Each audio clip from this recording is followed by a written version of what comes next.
All right, welcome back to week 10 of Bakes Takes. And boy, what a week it's been. I swear in this league, sometimes 7 days feel like 7 years. We've seen 10 trades go through just this past week.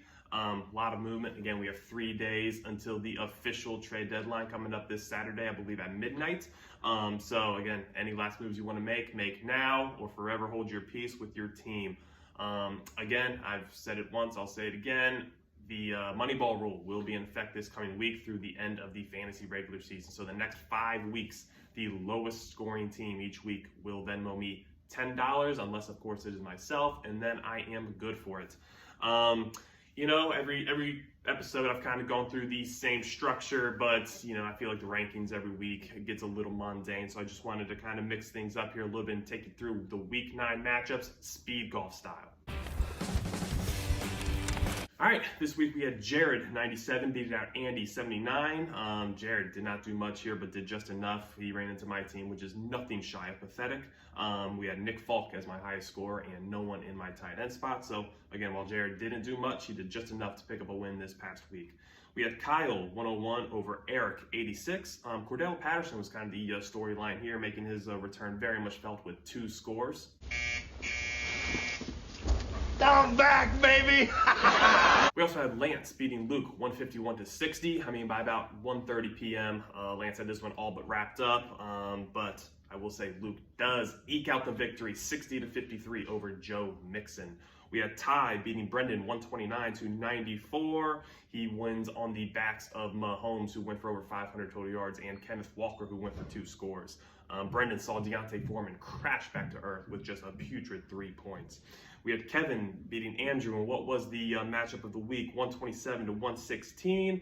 Kevin just kind of saw consistent production up and down his lineup, while Andrew saw David Montgomery go full David Montgomery, 14 carries for 36 yards, and he unfortunately had to watch Justin Fields go for 43 on his bench. It appears he is now trying him out this next week to see if he can catch that spark from Justin Fields.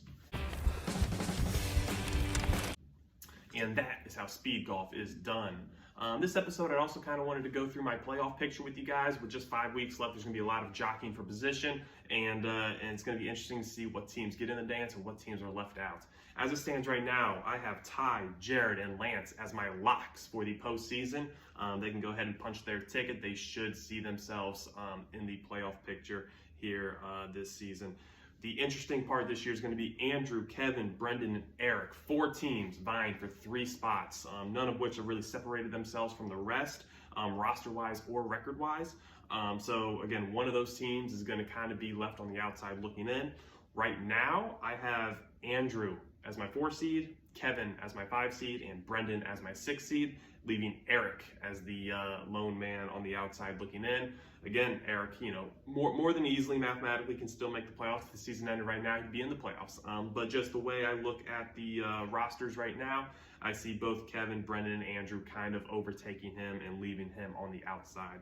And of course, what I have is basically eliminated teams is Kyle, Luke, and Andy. It was just take an absolute miracle win out type situation with 3 rosters that just are not cut to win out. So that's how I see it right now. Ty, Jared, Lance as locks, Kyle, Luke, Andy as eliminated, and then the middle 4 teams all jockeying for 3 spots, which will be fun to watch down the stretch. So that's how I see it going. You guys can let me know what you all think. Again, thank you all for tuning in, and play well.